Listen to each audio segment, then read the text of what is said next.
Cate Blanchett supports Labor... Shall I start that again? Cate Blanchett supports Labor's carbon tax, and you should be absolutely furious about that. Well, that's at least according to the tabloids over the weekend. What if we say yes to making big companies pay when they pollute our skies? And finally, doing something about climate change. Hollywood star Cate Blanchett and the Castle's Michael Caton side by side endorsing Labor's carbon tax on behalf of independent environmental organisations. It's hardly the first time celebrities have endorsed something, but according to News Limited, Blanchett's involvement in the ad sparked outrage, amazingly, before it had even gone to air. According to several articles, the millionaire Hollywood actress was accused of being out of touch with hard-up Australians by endorsing a new tax she could easily afford.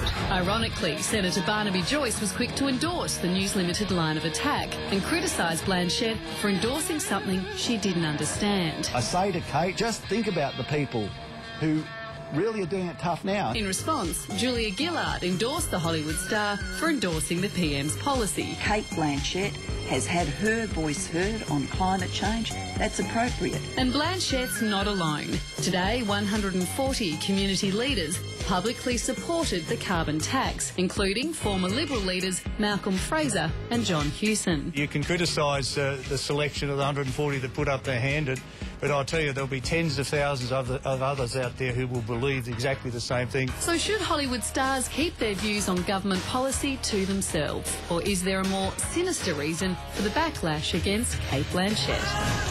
For his thoughts, we welcome ad expert Paul Gardner to the project. Paul, would you have used Cate in this campaign? Look, Carrie, whether you think she's carbon Cate or whether you think she's concern Cate, the fact of the matter is Cate Blanchett is suddenly becoming Australia's Jane Fonda, an actor-activist without the training videos. She is a fantastic talent, and if she wants to express her views, I think, why wouldn't you use such a great talent, world-class talent? Yeah, mate, when I saw the headlines today, I thought the government must be funding this ad. I've since found out they're not. I mean, why all the backlash? I don't know, Hughes. I think the problem is here is we're looking at Cate and saying, is she trying to influence this whole debate, this whole decision? Yet they didn't make the same problem when the mining tax came up and said all these rich billionaire miners are funding a campaign. We didn't make the same mistake when we saw the retailers come on and say, what about an online GST? I can't see the difference. I think it's genuine hypocrisy.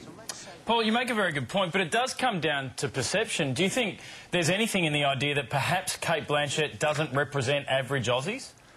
I don't know, Charlie. I think what we're talking about here is that Cate Blanchett is representing a point of view in this really, really serious carbon debate. What she is saying quite clearly and quite succinctly is, if we don't pay something now, we're going to pay something much larger, much later on. And I think that's a debate we really need to have in this country, and she's leading the charge because she believes it, not because she's getting paid to do it.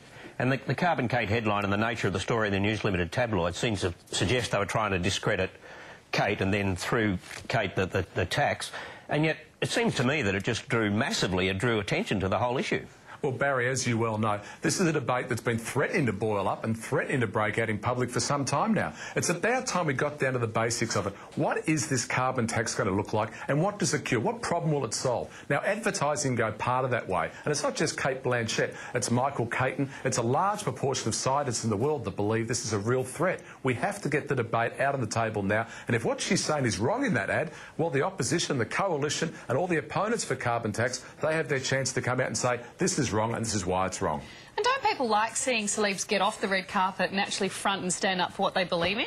I think they do. It's a genuine person. I mean, the cult of celebrity is something that's really influences Australia at the moment, isn't it? And whether it's sports people or movie stars or rock stars or Bono coming out and saving the world and freedom from hunger. It's all these things. Just tell us what you stand for, put your point of view there, and we'll decide whether we agree with you and want to follow you or not. Well, it's been great to chat to you tonight. Thank you, Paul. Thank you very much.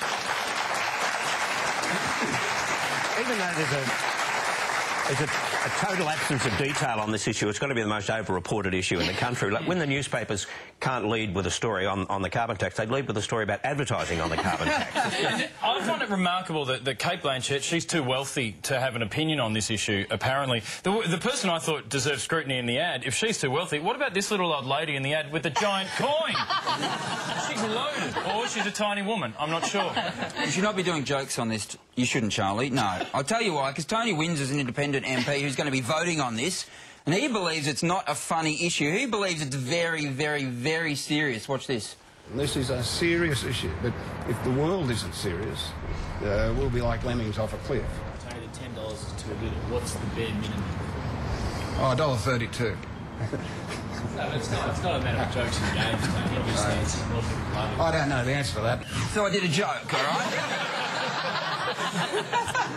You know what, but Barnaby Joyce, he's the most vocal today, yeah? He was anti-Kate Blanchett, but he's a big fan of her career. Big fan. I'm so proud of Kate as an Australian actor. You know, we love her to death. She's a beautiful lady.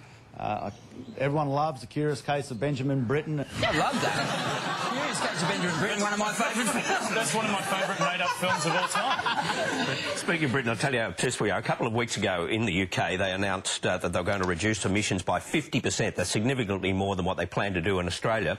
On BBC News that night, the story was number 6 in the rundown, right after a story about a dog falling off a cliff. So it just gives you a sense of how obsessed we are. And is the dog okay, Barry? The dog made it, that's why it was a story. What a great story. We're going to take a break. We'll be back with more after this. Remember when Hughes